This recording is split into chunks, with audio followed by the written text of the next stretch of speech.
1942.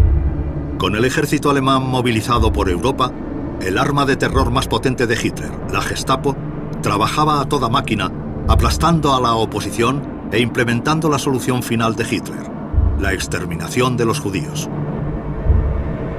Lo que había comenzado como una policía secreta nacional, ahora tenía el poder de matar o dejar vivir a millones de personas.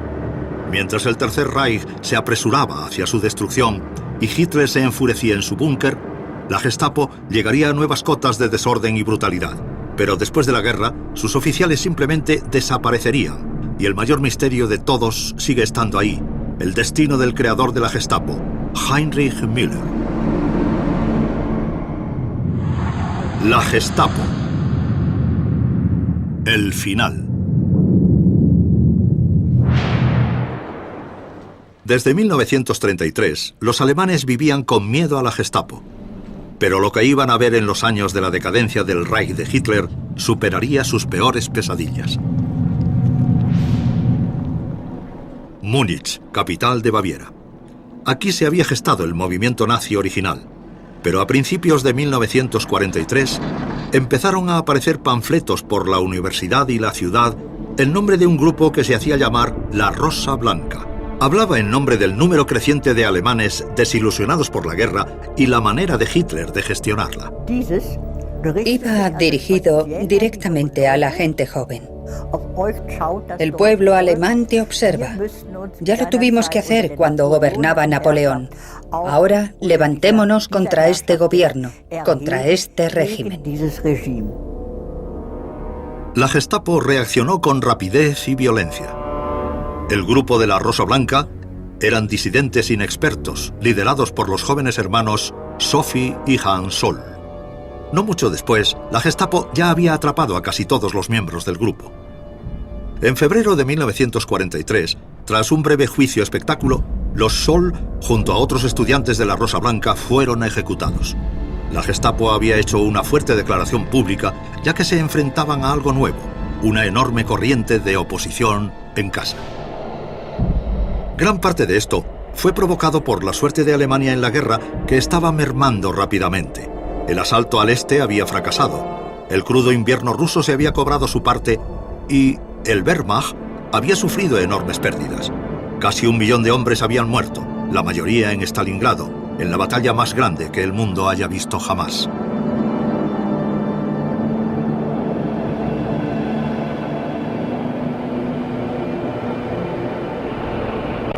La retirada era inevitable. Muchos integrantes de la Gestapo se encontraron volviendo a la patria.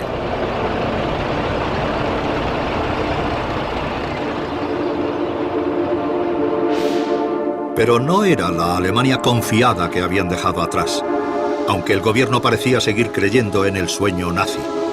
El ministro de propaganda, Joseph Goebbels, seguía pidiendo una guerra total. El jefe del servicio secreto alemán, Walter Schellenberg, tenía acceso a información privilegiada nazi, un hombre en contacto regular con el jefe de seguridad, Heinrich Himmler. Nuestros líderes no comprendían enteramente las condiciones en el extranjero. Sus acciones estaban totalmente determinadas por su propia visión política estrecha. Ninguno estaba dispuesto a reconocer más allá de los hechos la inevitable conclusión que la idea de la victoria final era imposible. Pero el mismo pueblo alemán estaba empezando a darse cuenta de que la guerra estaba perdida. Hubo un incremento del enfado y aumentaron los desafíos para la Gestapo. Volvió la vista cada vez más a la sociedad alemana en los últimos años de la guerra, ya que a los nazis les daba miedo que saliera a la superficie que el Frente Nacional se había venido abajo.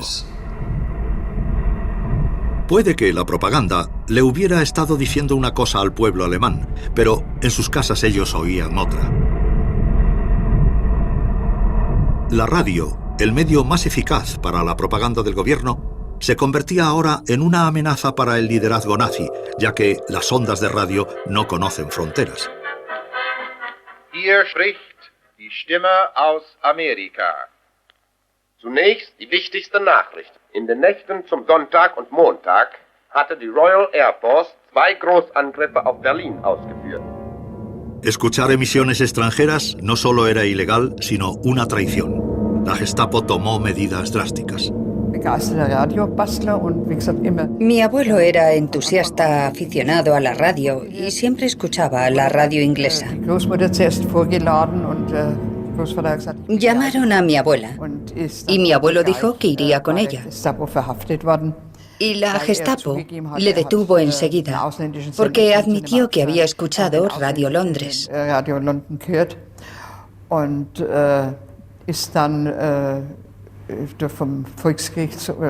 Y el juez le condenó a 2 años y medio de cárcel por escuchar emisiones extranjeras.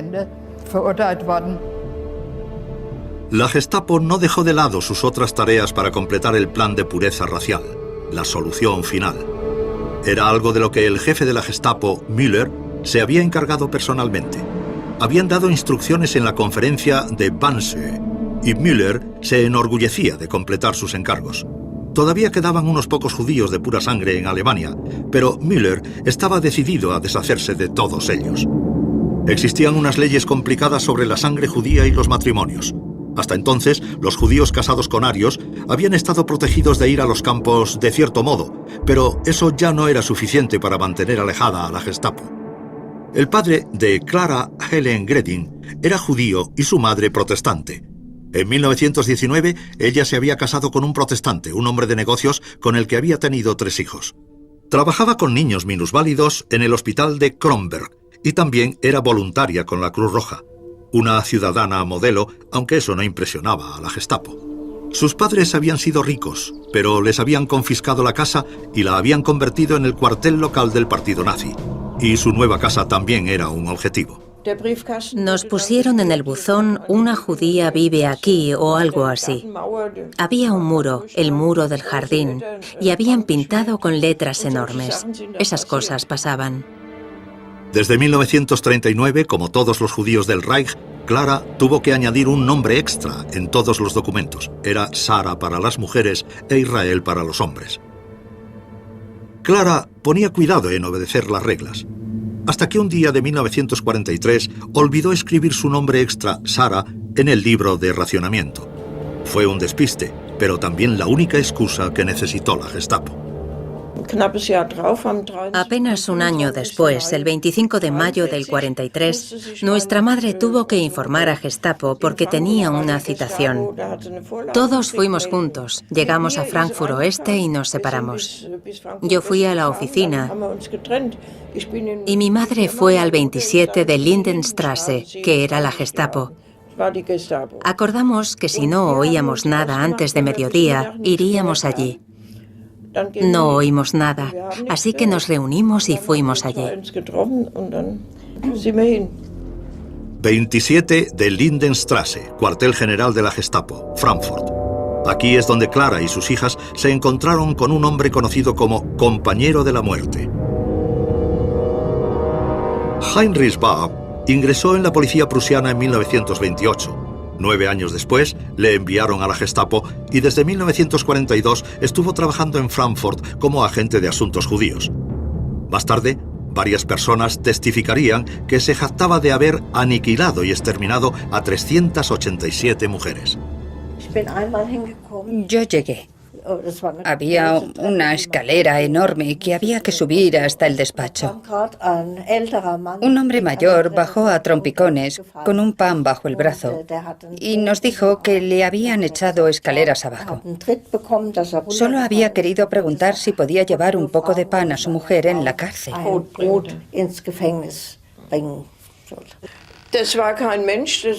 No era humano, era un animal. No sé cómo describir a una persona así. Frío. No se podía ser más frío. Gordo, inflado, como en esa foto. Esa era la pinta que tenía. La foto tiene razón, así de gordo, calvo, despectivo y huraño. Con las instrucciones de Müller, la Gestapo seguía llenando los campos de concentración con judíos que pasaron desapercibidos en la primera deportación. El 10 de enero de 1944, a Clara Gredin la metieron en un tren dirección este. El 19 de febrero de 1944 nos llegó un mensaje al buzón. Cómo nos llegó la tarjeta no lo sabemos. Unos días más tarde, el siguiente mensaje era el certificado de defunción de Auschwitz. Era típico de las maniobras de Müller. Para él, la burocracia que condenaba a muerte a Clara era un instrumento útil. Y la completa erradicación de los judíos, una meta digna de llevarse todos los recursos de la Gestapo. Era una creencia que Hitler compartía completamente. Hay que recordar que para Hitler, para Himmler y para los nazis, los judíos eran otro enemigo. De hecho, eran el enemigo definitivo, el enemigo tras los poderes enemigos. Los carteles de propaganda lo dejaban muy claro. La figura de un judío demonizado, estereotipado, sosteniendo tanto a la Unión Soviética como a los Estados Unidos bajo la forma de capital internacional. Llevaba un látigo con el que daba palizas a los alemanes. Era un cruel giro de los acontecimientos, pero se trataba de la mentira básica sobre la que habían construido el Tercer Reich. Así es que para ellos era vital que el proceso de la solución final, el exterminio de judíos, tuviera preferencia incluso sobre operaciones militares. Y esto ocurría muchas veces, como cuando desviaban trenes que traían refuerzos al frente este y los mantenían en vías muertas. Y eso mientras otros trenes iban hacia los campos de exterminio. Pero el celo de Müller estaba destinado a quedar compensado, ya que la guerra iba a requerir enseguida la atención incondicional de la Gestapo. En 1944, la propaganda dio un paso más allá. Sin más apoyo en casa, la victoria era imposible. Die Zahl unserer Soldaten ist dauernd größer geworden. Sie müssen in Anbetracht ihres harten Einsatzes besonders gut und ausreichend verpflegt werden. Auch die Zuteilung von zusätzlichen Lebensmitteln an Schwer- und Schwerstarbeiter sowie an Lang- und Nachtarbeiter der kriegswichtigen Industrien steigert den Nahrungsmittelbedarf. Se les pidió ayuda a los alemanes que estaban en el país. Die Einschränkungen, die die Heimat jetzt auf sich nehmen muss, sind natürlich empfindlich, aber sie stehen in keinem Verhältnis zu den Opfern, die jeder Soldat an der Front täglich zu bringen hat. Pero no era tan fácil. Como la población cada vez estaba más en desacuerdo con el régimen nazi, las palabras no bastaban. La Gestapo empezó por abordar a todos aquellos que obviamente no aspiraban al prototipo nazi, aquellos que no se habían apuntado a la comunidad popular nazi. Cualquiera que rechazase este ideal teutón era sospechoso. Cualquiera que imitara el estilo de vida enemigo se convirtió enseguida en objetivo de la Gestapo por traidor.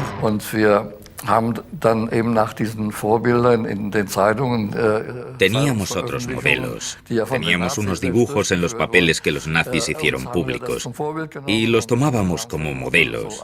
Intentábamos parecernos a ellos, con chaquetas largas y el pelo largo. Esa era nuestra actitud y, por supuesto, era como una puñalada por la espalda para los nazis. Era obvio que no éramos como ellos, que intentábamos distanciarnos de ellos.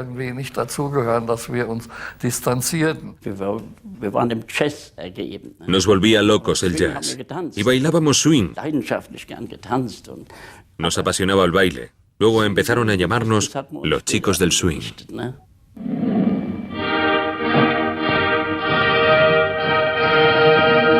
La máquina propagandística iba a toda marcha, denigrando violentamente a los estadounidenses y a los negros en particular. Swing ist Trumpf. Wir befinden uns nicht etwa in Afrika, sondern in New York. Auf dieser Tanzkonkurrenz der Nigger werden Urwalderinnerungen als neueste Errungenschaften amerikanischer Zivilisation aufgefrischt.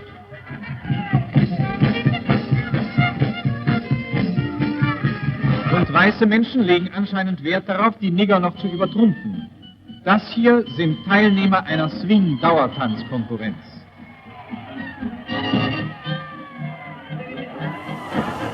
Los chicos del swing alemanes eran solo chicos que querían rebelarse. El swing era cosmopolita y relajado, todo lo que los nazis rechazaban. Pero les acusaron de debilitar al país, de traicionar a los valientes soldados del frente. Lo escribieron en las transcripciones del interrogatorio, que lo que la juventud estaba haciendo era una amenaza para el Estado, formando camarillas fuera de las juventudes hitlerianas. Amenazaba la moral nacional y estatal, ponía en peligro a la seguridad estatal y todo eso. Fue la Gestapo la que atrapó a los chicos del swing en su red. 2 personas estaban allí de pie con sombreros, abrigos largos y un coche. Y nos llevaron a la estación.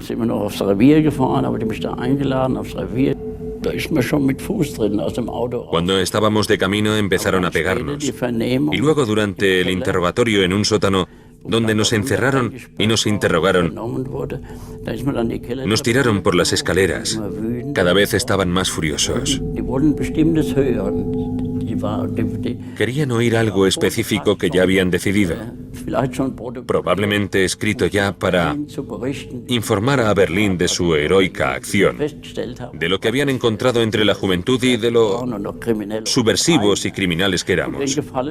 Pero no pude darles el placer. Y cuanto más me pegaban, más miedo tenía porque pensaba que había algo terrible detrás si la gente se comportaba así.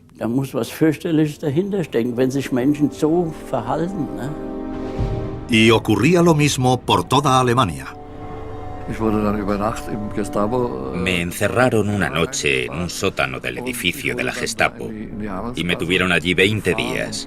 Luego me soltaron. La Gestapo no presentó cargos oficiales ni nada. Simplemente me encerraron. La Gestapo podía encarcelar y torturar con toda impunidad. Cada uno de ellos era un empleado del Estado. Estaba cubierto por un permiso estatal y era capaz de matar, sin tener que justificar después el motivo por el que habían disparado a alguien. No existían límites. Todos eran asesinos fríos y calculadores en potencia.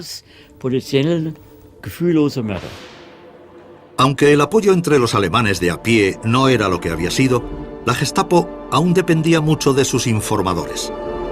Los índices de fichas que tan religiosamente mantenían en todas las oficinas contenían todas las denuncias y registraban las medidas tomadas al respecto. Cualquier ciudadano alemán podía ahora ser víctima de la Gestapo. Annemarie S. fue denunciada ante la Gestapo por prostituta. La llevaron al cuartel de la Gestapo en Colonia, la casa Elde, el 7 de noviembre de 1942. La retuvieron sin cargos durante 2 semanas y luego la soltaron con un toque de queda.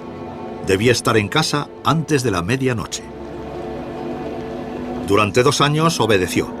Luego, una noche, llegó a casa 15 minutos tarde. Un vecino la denunció. La detuvieron y la deportaron al campo de concentración de Ravensbrück. 2 meses más tarde estaba muerta.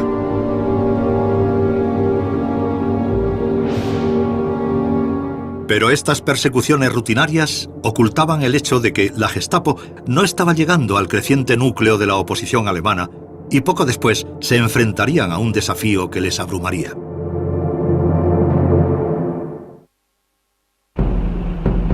La apuesta nazi para la conquista de Europa había visto a todos los hombres capaces arrastrados a las fuerzas armadas alemanas. En casa, la escasez de mano de obra era severa. Industrias vitales, hasta las fábricas de munición, se sumían en el caos. Los aliados resolvieron este problema poniendo a mujeres a trabajar en granjas y fábricas. Pero la mentalidad nazi, que decía que el lugar de la mujer estaba en casa, hacía eso imposible en Alemania. En 1944, un bombardeo aliado había hecho el problema más agudo. Había que encontrar una solución. Für unsere Rüstungsindustrie und unsere Landwirtschaft wurden ferner als Ersatz für die zur Wehrmacht eingerückten Männer rund 2,5 Millionen ausländischer Arbeitskräfte herangezogen, die jetzt ebenfalls von uns ernährt werden müssen. Al principio, los trabajadores eran voluntarios, pero había demasiado pocos para mantener la gigantesca máquina de guerra alemana en marcha. Así que las autoridades optaron por los trabajos forzados y empezaron a importar trabajadores de las tierras ocupadas por Alemania. Al final, casi 7 millones de personas. A la Gestapo le encargaron la tarea de elegir a los candidatos para este viaje involuntario, una de las migraciones forzadas más grandes que el mundo haya visto jamás.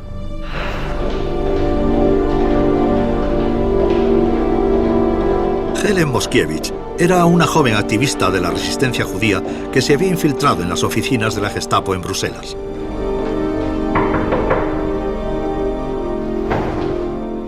Una de mis tareas diarias era organizar varias listas de cientos de nombres y direcciones y clasificarlas por distrito y orden alfabético. Los nombres eran los de la gente a la que iban a obligar a trabajar en Alemania e iban a recibir o ya habían recibido la terrible citación. Algunos de ellos estaban destinados al arresto por no haber respondido a la citación. Y aunque eran totalmente necesarios para la guerra alemana, estos trabajadores extranjeros no eran bien tratados. Llegaron a Breslau trabajadores polacos y de otros sitios. Mi hermano y yo vimos que no solo les trataban como gente de segunda clase, sino de tercera. Los marcaban con una gran letra P cosida en la ropa raída. Teníamos que ver el hambre que pasaban y mucha gente les escupía.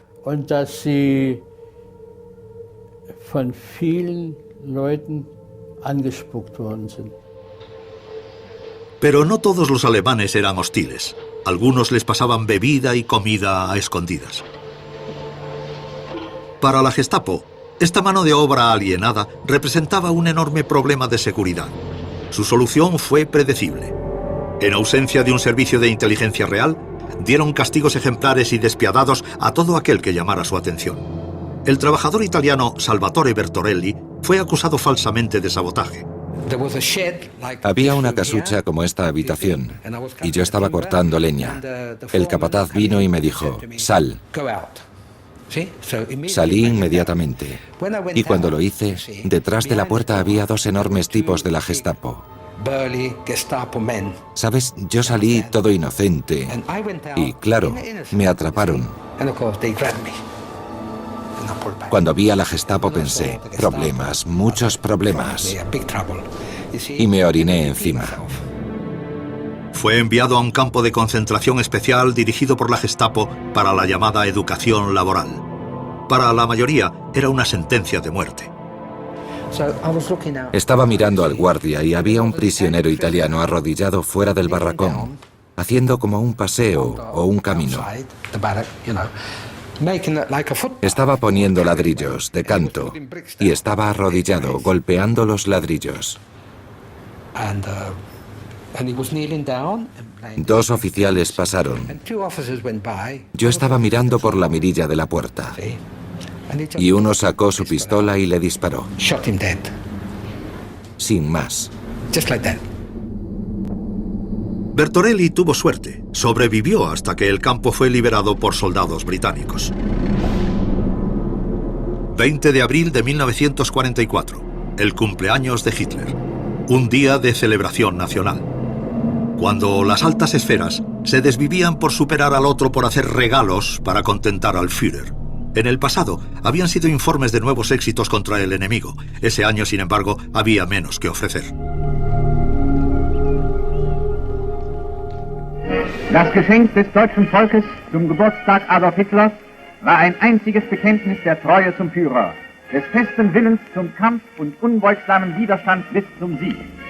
In der Reichshauptstadt. Mit dem Wachregiment ziehen die Berliner die Straße unter den Linden entlang. Las banderas de papel y los desfiles fueron un débil eco de las enormes muestras de otros años.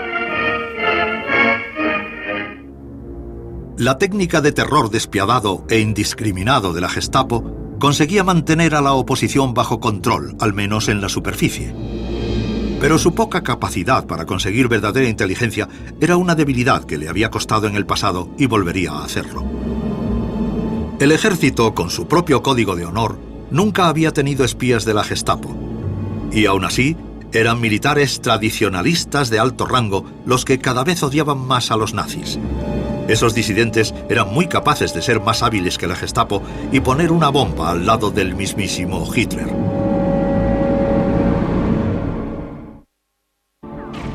...1944... Estaba claro que Alemania se dirigía a una derrota humillante. La Gestapo, aunque indefectiblemente brutal, era cada vez más arbitraria en sus denuncias. Al no detectar el nivel de enfado en el propio ejército, ni se imaginaron que un grupo de soldados conservadores bajo el mando del carismático conde Klaus von Stauffenberg estaba listo para actuar. Fue el típico líder militar para este complot. Sin duda era cristiano devoto, aunque esos elementos cristianos no fueron los que le motivaron para asesinar. Si hubiera sido eso, no habría esperado hasta julio de 1944. Era sobre todo un soldado apasionado que lo vio todo desde el punto de vista de su profesión. E hizo falta un desastre militar para que se pasara al bando de la oposición. El 20 de julio de 1944, Stauffenberg acudió a una reunión de jefes de personal organizada por Hitler. Llevaba su maletín como de costumbre, pero esta vez contenía una bomba. El destino intervino una vez más y Hitler trasladó la reunión de su búnker de hormigón a una barraca de madera en la superficie. Stauffenberg puso la bomba y se marchó. Y estalló. Pero la nueva localización dispersó la explosión y aunque murieron 4 oficiales, Hitler sobrevivió sin un rasguño.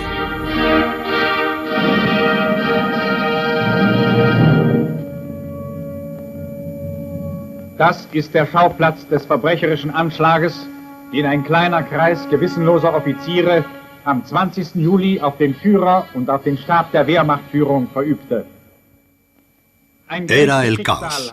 Inmediatamente después, Stauffenberg y los conspiradores creyeron que Hitler estaba muerto. Pasaron a la acción deteniendo a gente, ocupando edificios importantes y movilizando tropas. Pero algo iba mal. De acuerdo con Stauffenberg, todo iba estupendamente. Los tanques estaban de camino. Podían llegar al centro de la ciudad en poco tiempo. Entonces la acción principal podría empezar. En ese momento no habíamos recibido ningún informe alarmante de actividad de la Gestapo o de las SS. Dije enseguida: hay demasiado poco movimiento. Vamos a la calle Prinz Albrecht. Debemos eliminar a Müllers y a Goebbels. Pero el jefe de la Gestapo, Heinrich Müller, ya se había recuperado de la sorpresa del ataque. Los conspiradores eran fácilmente identificables y la Gestapo enseguida envió agentes para atraparlos. En cuanto se supo que Hitler estaba vivo, los rebeldes supieron que no había esperanza. La mayoría de los líderes rebeldes, incluyendo Stauffenberg, fueron ejecutados esa misma noche. La Gestapo estaba espabilando de la humillación de un fracaso más por proteger a su Führer de un asesinato en potencia. Detuvieron e interrogaron a todos los contactos y familiares de aquellos que pensaron que estaban involucrados. Cientos de ellos fueron enviados a los campos. Jakob Leonhardt, un agente doble suizo, estaba en una cárcel de la Gestapo en ese momento. Oímos lo del ataque contra Hitler el 20 de julio de 1944, pero incluso sin aquello, enseguida supimos que algo malo le iba a pasar a los nazis. Hubo represalias en la cárcel. Cualquier relajación del régimen o tratos especiales se suspendieron de inmediato. Entonces empezó a pasar algo raro. Mujeres, ancianos y hasta niños empezaron a llegar a la llamada custodia de protección. Durante días los pasillos de la cárcel resonaron con los gritos de dolor de las mujeres torturadas casi hasta morir, que chillaban que solo querían irse a casa. Una vez más pensamos que nos había llegado la hora. En cualquier momento esperábamos que nos liquidaran en masa solo para hacer sitio para más camaradas raciales de los alemanes. Algunos de los casos de conspiración de Stauffenberg llegaron a juicio, pero solo por motivos de propaganda. La Gestapo había resuelto todo fuera de los juzgados durante 11 años. Como Jakob Leonhardt ya había descubierto, la palabra de la Gestapo era el juez, el jurado y el verdugo. Los juzgados solo tenían que sellar lo que la Gestapo decía y al mismo tiempo humillar a las víctimas e imponer incluso sentencias más duras. Los miembros de la corte volvieron a la sala con la cabeza gacha y en silencio. «Que se levante el acusado», dijo el presidente. «Acepte nuestro juicio y el razonamiento consiguiente. No hay pruebas concretas de nada de lo que se le acusa. Sin embargo, se puede asumir ciertamente que es culpable. Por tanto, el jurado popular le condena a muerte en la guillotina. La sentencia se efectuará de inmediato. Los efectos personales del acusado serán requisados». No había forma de que ninguno de los conspiradores recibiera nada parecido a un juicio justo. Su única esperanza era huir o pasar a la clandestinidad. Cualquiera que no hubiera sido ya ejecutado sumariamente caería en manos de la Gestapo en pocas horas. La Gestapo llegó muy rápidamente, el mismo día y luego constantemente. El padre de Franz von Hammerstein, Kurt, ya había muerto como leal oficial del ejército que odiaba a Hitler y sus secuaces.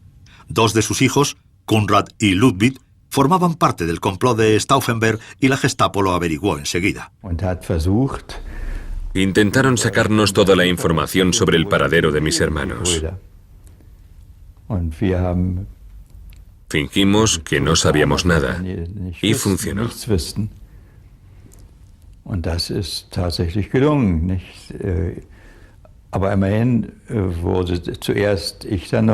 Pero entonces, a principios de agosto, me detuvieron y luego a mi madre y a mis dos hermanas en octubre.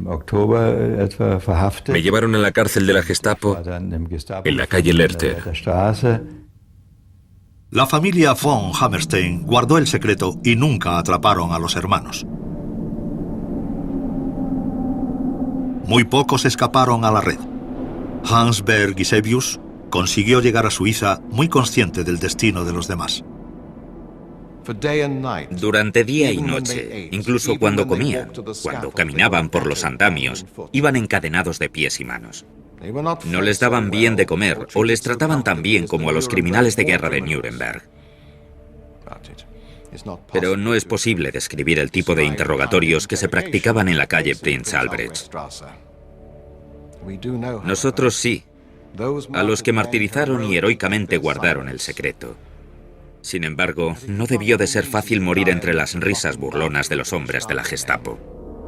La masacre del jefe de la Gestapo, Müller, era su venganza por el fracaso de la Gestapo de detener el ataque. Pero los días de su mandato mortal estaban ya contados. A finales de 1944, un bombardeo aliado destruyó las oficinas de la Gestapo en la calle Prinz Albrecht, pero no detuvo su trabajo. Células de oficiales se reagruparon en bases improvisadas, llevándolo a cabo como antes. Pero los aliados se acercaban. Mientras el día decisivo se aproximaba, los oficiales de la Gestapo empezaron a sentir algo muy familiar para sus víctimas: miedo. 1945. El tiempo para la Gestapo casi se había acabado. Los campos de concentración estaban aún llenos. Algunos de los prisioneros seguían con vida para unos juicios espectáculos que se habían planeado para celebrar la victoria nazi final. Incluyeron a activistas anti-hitlerianos importantes, entre los que había militares, cristianos y Georg Elser, el carpintero que había intentado asesinar a Hitler en 1939. Ahora que la victoria era una esperanza triste, el siempre eficaz jefe de la Gestapo, Heinrich Müller, se tomó su tiempo para emitir una orden al campo. Elser y los demás fueron fusilados el 9 de abril, apenas unos días antes de la liberación del campo. Mientras se acercaban los tanques del Ejército Rojo, Hitler salió una vez más de su búnker para observar lo que había quedado de sus sueños. Se le unió Müller, aunque él no tenía intención de observar el Reich con su Führer. Se escribió que dijo: «Conozco los métodos rusos. No tengo la más mínima intención de que los soviéticos me hagan prisionero». Müller desapareció entonces entre el caos que reinó con el ataque ruso.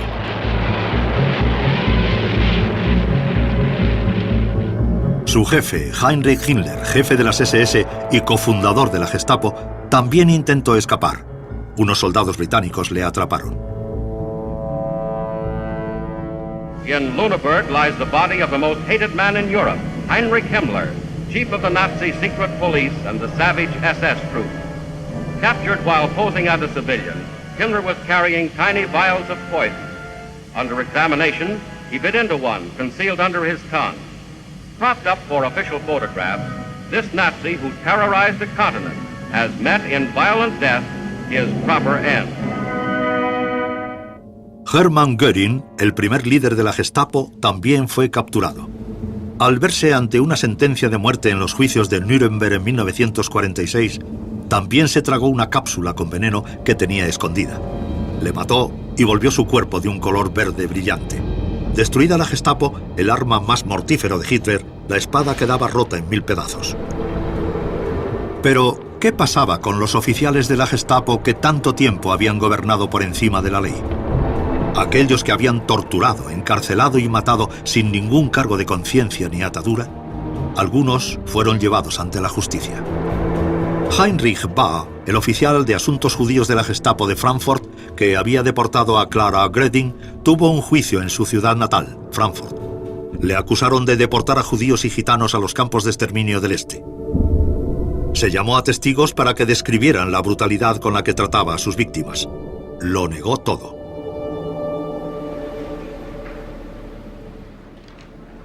Toda la fuerza policial, incluyendo las mujeres agentes, participó en esas evacuaciones masivas. Había unos 40 o 50 policías normales, agentes financieros y oficiales de racionamiento. Obedecer órdenes no era aceptado como defensa. Bahr estaba involucrado en la deportación de unas 20.000 personas entre 1941 y 1942. Fue sentenciado y condenado. Permaneció en la cárcel hasta 1972, mucho más tiempo que otros nazis. Oswald Gundelach, que había enviado deportados a Würzburg, a los campos de exterminio del este de Polonia, pasó desapercibido hasta 1947, cuando los estadounidenses le detuvieron. Le acusaron de perseguir y matar a la tripulación de un bombardero norteamericano que había sido derribado, el ejercicio preferido de la Gestapo. En ese juicio no se mencionó su papel en las deportaciones. Sin embargo, le condenaron a muerte. Pero le conmutaron la pena por la de cadena perpetua en Landsberg am Lech. En 1953 le liberaron tras haber cumplido solo 6 años. Al año siguiente, Oswald Gundelach vestía otra vez de uniforme con la policía normal. Su uniforme de guerra y su condena no fueron ningún impedimento.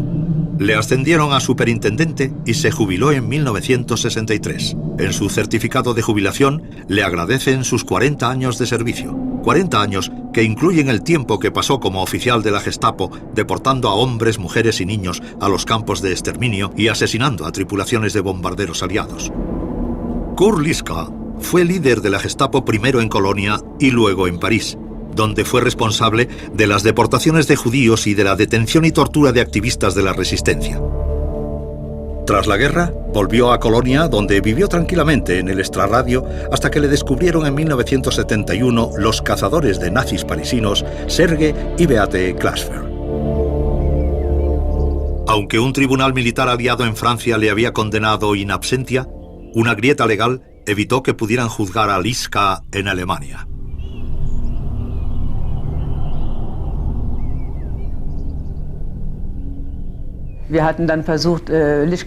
Intentamos llevar a Liska a Francia, ante el tribunal militar francés que habría podido condenarle.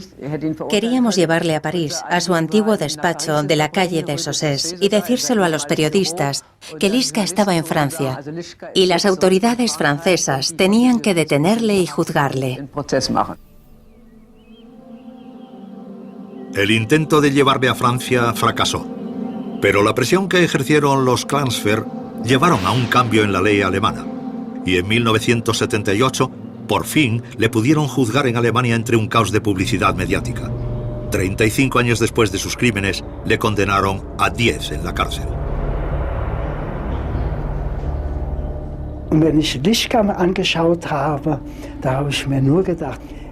Cuando vi a Liska, pensé en la persona tan cobarde y horrible que era. Y tuve que pensar, este hombre decidió sobre la vida y la muerte de personas. En 1960, Adolf Eichmann, jefe burocrático de la Solución Final y oficial de la Gestapo, fue encontrado escondido en Argentina y llevado ante un tribunal israelí. El hombre que había descansado frente al fuego con Heydrich y Miller tras planear el genocidio de millones de personas, se encontraba ante la justicia.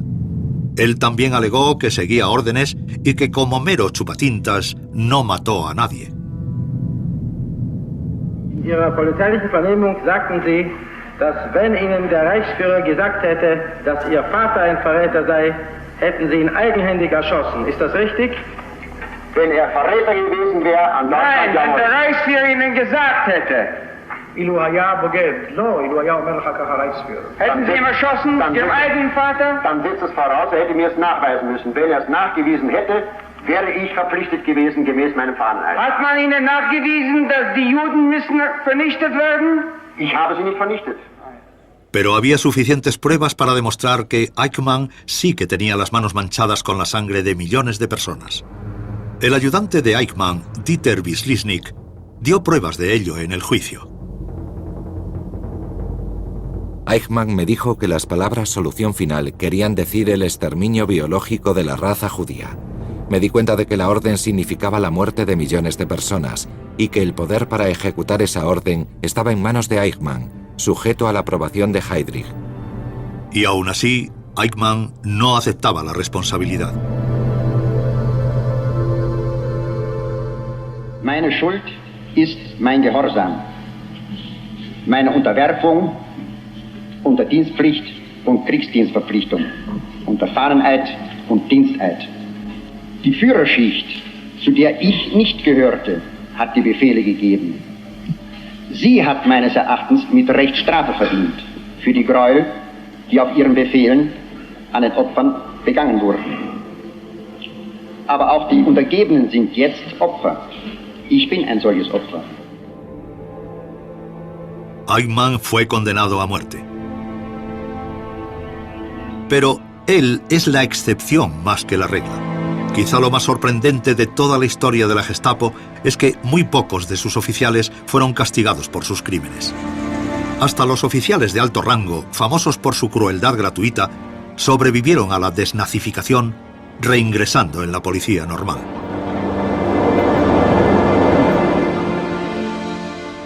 La mayoría de los oficiales de la Gestapo, cuyas acciones habían causado el terror, sufrimiento y muerte de millones de personas, solo se quitaron las esvásticas y siguieron adelante con sus carreras. Simplemente por el hecho de que se habían convencido de que eran solo policías normales y corrientes, atrapados en un círculo de locura ideado por Hitler. Los hechos de aquellos años simplemente desaparecieron de sus mentes. En cuanto a Müller, cuya eficacia calculada había moldeado la Gestapo y había forjado su reputación, su destino sigue siendo un misterio. Su cuerpo no se encontró entre los demás que había en el búnker con Hitler. Corría el rumor de que se había pasado al bando ruso en Berlín en mayo de 1945 y había empezado de nuevo en Moscú, donde siguió con sus negocios como policía secreto. Otra historia cuenta que los estadounidenses le cogieron, y esto cobra más credibilidad cuando uno recuerda lo que le pasó con Klaus Barbie, el jefe de la Gestapo en Lyon, que de hecho fue reclutado por los estadounidenses tras la guerra como experto en actividades subversivas y comunistas. Ninguno de esos rumores se ha podido confirmar, y la mejor prueba que existe, con todo lo circunstancial que es, sugiere que Müller murió en los últimos días de la guerra. Hay mucha gente que formó parte del círculo de amistades de Hitler en el búnker en los últimos días que dicen haber visto el cuerpo. Al contrario que Himmler y Heydrich, Müller permaneció en el anonimato, y él era el único de los jefes de la Gestapo que podría haber ido andando por las calles de Berlín sin que nadie le reconociera. Hay una tumba con su nombre, pero cuando se investigó resultó que contenía los cuerpos de 3 personas y ninguno era Müller. Al final, la Gestapo no podía haber sido tan efectiva como lo era sin la complicidad del pueblo. Su incapacidad para evitar asesinatos demostraba su incompetencia como fuerza policial. Pero era excelente fomentando los instintos más bajos de la gente. Provocó un clima de terror en el que la mezquindad y el asesinato podrían desarrollarse, donde las acusaciones se convirtieron en un modo de vida y donde pensar diferente se convirtió en un crimen mortífero. Por mi experiencia con 12 años de nazismo, no puedo evitar sostener que la culpa alemana existe. Es una realidad. Todos nosotros adoptamos costumbres peligrosas, malignas. Éramos culpables de no comprender, de estar cegados voluntariamente, de obedecer equivocadamente. En el análisis final había millones de personas en el mundo a los que no se les podía enseñar que hicieron un pacto con las fuerzas de la revolución nazi y solo recobraron el sentido común cuando la revolución se los tragó vivos. No tengo intención de felicitarme a mí o a mis amigos y decir, al menos hicimos lo que pudimos. El éxito de nuestros esfuerzos de oposición demuestra que deberíamos haber hecho mucho más.